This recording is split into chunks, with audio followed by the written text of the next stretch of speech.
तो जैसा कि हमने लास्ट एपिसोड में देखा, यूलिंग उस अनजान शख्स के साथ फाइट कर रहा था और वो उस पर अपनी सबसे पावरफुल टेक्निक का यूज करता है, लेकिन वो शख्स बड़ी ही आसानी से उसके अटैक को रोक लेता है और उसके फैन को उससे छीन लेता है। जिसके बाद वो यूलिंग से कहता है देखो किस तरह अटैक किया जाता है। जिसके बाद वो यूलिंग को और भी काफी सारे नए अटैक दिखाता है। यूलिंग उसकी पावर्स को देखकर काफी ज्यादा हैरान होता है। जिसके बाद यूलिंग उससे पूछता है कि तुम कौन हो। इसके बाद वो शख्स यूलिंग के फैन को देखते हुए बोलता है ये तो मेरे थोड़े से अटैक को भी नहीं झेल पाया और 2 टुकड़ों में टूट गया। और ऐसा कहते ही वो यूलिंग के फैन को फेंक देता है। इसके बाद वो यूलिंग को अपना फैन देता है और कहता है ये पावरफुल होने के साथ सुंदर भी है। यूलिंग उसके फैन को खोलकर देखता है तो वो देखता है कि ये फैन काफी ज्यादा एडवांस है और वो यूलिंग के पास आकर उसको बताता है कि जी का निधन हो गया है और अब तुम्हें आगे की ट्रेनिंग मैं ही देने वाला हूँ। जिसके बाद वो फैन से कहता है कि मैं तुम्हें तलवारबाजी किसी और दिन सिखाऊंगा। ये सुनकर फैन काफी ज्यादा हैरान होता है कि उसके टीचर अब नहीं रहे। इसके बाद हमारी स्क्रीन स्विच होती है और हम सिप के मैनेजर को देखते हैं जो कि अपने अवेकस पर कुछ कैलकुलेट कर रहा था और वो कैलकुलेट करते हुए काफी ज्यादा परेशान लग रहा था। इसके बाद हमारी स्क्रीन फिर से स्विच होती है और हम व्हाइट क्रेन और व्हाइट ड्रैगन को देखते हैं जो कि कियांग जियून नाम के शख्स से मिलने के लिए आए थे। और वो शख्स व्हाइट ड्रैगन और व्हाइट क्रेन को देखकर कहता है कि इस बार ये मूव फैमिली का लास्ट चांस है। इसके बाद हमारी स्क्रीन स्विच होती है और हम यूलिंग और फैन को देखते हैं जहां अभी भी वो शख्स उनकी गाड़ी को ड्राइव कर रहा था। इसके बाद हम यूलिंग को देखते हैं जो कि उस शख्स से कहता है कि मैं सच बोल रहा हूँ, आपकी मार्शल आर्ट काफी ज्यादा हाई लेवल की है और अगर आप हमें मारना चाहें तो बहुत आसानी से मार सकते हैं, लेकिन आपने न केवल हमें बचाया बल्कि आप हमें मार्शल आर्ट भी सिखा रहे हैं। मुझे नहीं पता कि मैं आपका धन्यवाद कैसे करूं। प्लीज आप हमें बताएं कि आप कौन हैं। तो वो बताता है कि मैं आपके स्कूल का कन्फ्यूजिनम हूँ। ये सुनकर फैन भी गाड़ी से बाहर आता है और वो उस शख्स से कहता है हालांकि आपने मेरी जान बचाई है और मैं आपका मजाक नहीं उड़ाना चाहता, लेकिन मुझे ऐसा नहीं लगता कि आप एक कन्फ्यूजिनम सोल्जर हो सकते हैं। तो वो शख्स फैन से पूछता है क्या तुमने किसी कन्फ्यूजिनम सोल्जर को देखा है। तो फैन उसे ना में जवाब देता है। तो वो कहता है तुम्हें ऐसा क्यों लगता है कि मैं कन्फ्यूजिनम सोल्जर नहीं हूँ। तो यूलिंग उस शख्स से कहता है कि हमने कन्फ्यूजिनम सोल्जर को तो नहीं देखा, लेकिन हमने अकेडमी में उनके बहुत सारे पोस्टर्स को देखा है और उन सभी पोस्टर्स में सभी कन्फ्यूजिनम सोल्जर्स काफी ज्यादा ओल्ड एज के लगते हैं। यूलिंग की बात सुनकर वो शख्स हंसने लगता है तो फैन को उस पर गुस्सा आने लगता है, लेकिन यूलिंग उसे शांत रहने का इशारा करता है। इसके बाद यूलिंग उस शख्स से कहता है हमें पता है एक कन्फ्यूजिनम सोल्जर कभी भी अपनी आइडेंटिटी को रिवील नहीं करता, इसीलिए हम आपको फोर्स नहीं करेंगे कि आप हमें अपने बारे में कुछ भी और बताएं। तो वो शख्स यूलिंग से कहता है तुम्हारा कहने का क्या मतलब है, हम अपना नाम और सरनेम कभी नहीं बदलते। और वो यूलिंग को बताता है कि मेरा सरनेम डोंग फैन है और मेरा नाम मेंग सियाओ यू है। उसका नाम सुनकर फैंग हंसने लगता है और वो कहता है ये तो एक छोटी बच्ची के नाम की तरह लग रहा है। फैंग की बात सुनकर मेंग अपनी गाड़ी को वहीं पर रोक लेता है और वो फैंग से कहता है कि चलो अब तुम्हारी बिग वाइंड नाइफ की प्रैक्टिस करने का समय हो गया है। जिसके बाद फैन भी गाड़ी से नीचे उतर जाता है और वो विंग को अपनी तलवारबाजी की टेक्निक दिखाता है जिसमें वो अपनी क्लाउड फ्लाइट टेक्निक का यूज करके एक चट्टान पर अटैक करता है। उसकी पावर को देखकर मिंग काफी खुश होता है और कहता है तुम्हारी टेक्निक काफी ज्यादा अच्छी है और तुम्हारे मूव्स बिल्कुल तुम्हारे फादर की तरह हैं। ये सुनकर फैन थोड़ा एटीट्यूड में आ जाता है तो मिंग अपनी पावर्स का यूज करके उसकी स्वॉर्ड को पकड़ लेता है और वो फैन से कहता है कि तुम्हें जो सिखाया गया है तुम बस उसकी कॉपी करते हो, तुम उसकी शैडो की तरह बिल्कुल सेम प्रैक्टिस कर रहे हो, लेकिन तुम्हें उससे थोड़ा हटकर करना चाहिए। अपने मूड पर ध्यान दो कि तुम अपने सामने क्या देख रहे हो। अगर तुम अपने सामने एक बिल्ली को इमेजिन करोगे तो तुम उतनी ही पावर का यूज करोगे, लेकिन अगर तुम्हारे सामने एक बाघ आ जाए तो तुम्हें उसके लिए कई गुना ज्यादा पावर का यूज करना पड़ेगा। तुम्हारी पावर उस पर डिपेंड करती है कि तुम अपने सामने क्या देख रहे हो। इसके बाद वो उसकी तलवार को देखते हुए कहता है कि इस दुनिया में बहुत पावर है, तुम बस उसे यूज करना सीखो। और वो जैसे ही उस स्वॉर्ड को अपनी उंगली से हिट करता है तो वो आसपास की एनर्जी को एब्जॉर्ब कर लेती है। इसके बाद वो फैन को उस स्वॉर्ड से एक चट्टान पर अटैक करके दिखाता है जिसे देखने से पहले तो ऐसा लगता है कि कुछ हुआ ही नहीं और फैन हंसने लगता है, लेकिन तभी वो चट्टान कई टुकड़ों में टूट जाती है और उसके साथ ही फैन की स्वॉर्ड भी इतनी पावर को संभाल नहीं पाती और वो भी टूट जाती है। इसके बाद मिंग जंप करके पानी पर जाकर खड़ा हो जाता है और वो अपने फ्लूट का यूज करके पानी की एक बड़ी सी लहर को बनाता है जिसके जरिए वो उन चट्टानों को हवा में ही रोक लेता है। इसके बाद हमारी स्क्रीन स्विच होती है और हम मिस लीना को देखते हैं जो कि मेडिटेट कर रही थी और तभी उनकी स्वॉर्ड वाइब्रेट करने लगती है जिसे देखकर उन्हें कुछ अजीब लगता है और वो अपनी स्वॉर्ड को उठाकर खिड़की की ओर जाती हैं। तभी लुफिक वाइफ भी उनके साथ खिड़की के पास आकर देखता है। वो लोग देखते हैं कि मैनेजर ने अपने सभी सोल्जर्स को इकट्ठा कर लिया है जिसे देखकर मिस बाई कहती हैं कि जल्दी यहाँ पर सांगली टियांडाओ के लोग भी आने वाले हैं। मेरी आधी एनर्जी रिकवर हो चुकी है और अब हमें लड़ाई के लिए तैयार हो जाना चाहिए। इसके बाद हम न्यूआन को देखते हैं जो कि अपने सभी सोल्जर्स को अपनी स्वॉर्ड दिखाते हुए कहता है ये हमारी मू फैमिली की ओर से हमारा जवाब है। और वो उस स्वॉर्ड को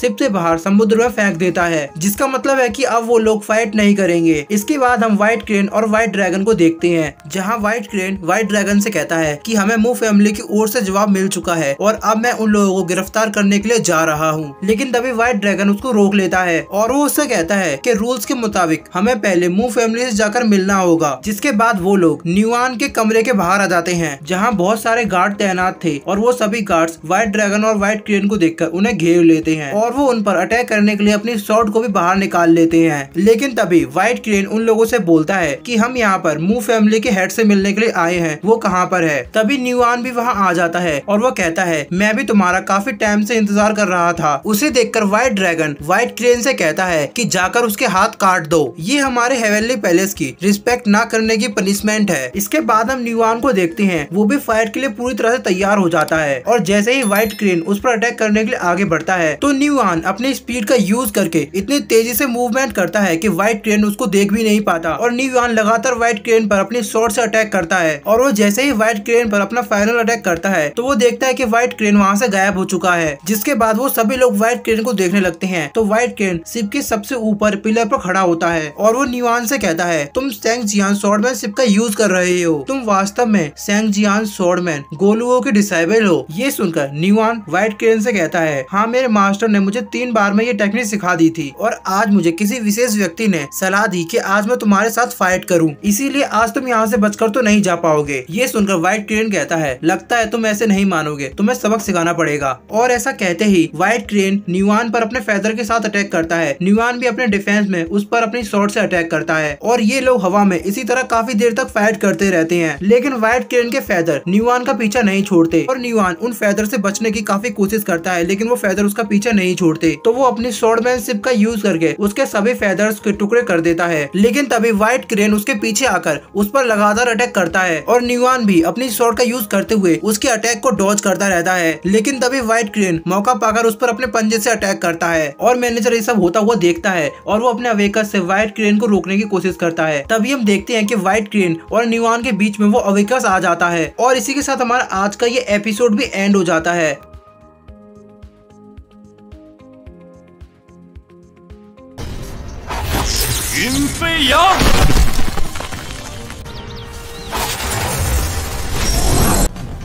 所得其事，当辟。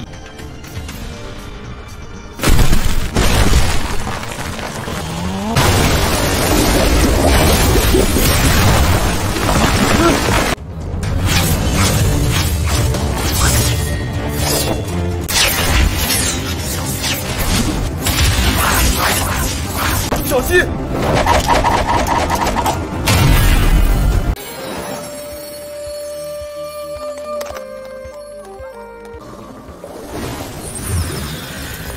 请赐教。